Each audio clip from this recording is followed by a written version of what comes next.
Gold trusted gold buyers తాకట్టులో ఉన్న బంగారాన్ని విడిపించి ఈ రోజు ఉన్న మార్కెట్ ధరకే కొనబడును.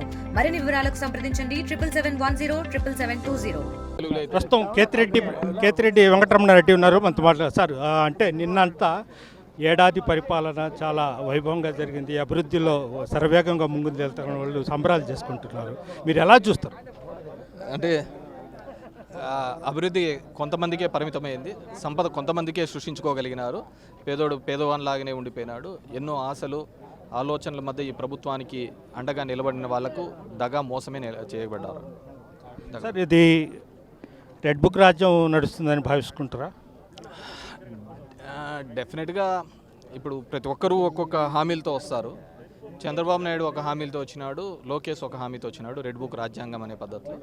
చంద్రబాబు వాళ్ళ ప్రభుత్వం హామీ నిలబెట్టుకోకపోయినా కానీ లోకేష్ మాత్రం తన హామీని నిలబెట్టుకునే ప్రయత్నం చేస్తున్నాడు. డెఫినెట్గా ఎవరు రాజ్యాంగం వాళ్ళకు ఉంటుంది.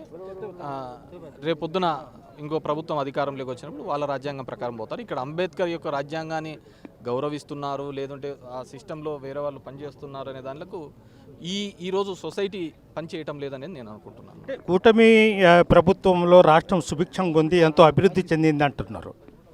అదే నేను చెప్పాను కదా, కొంతమంది బాగా అభివృద్ధి చెందినారు, కొంతమంది దగ్గర సంపద బాగా సృష్టించుకోగలిగినారండి.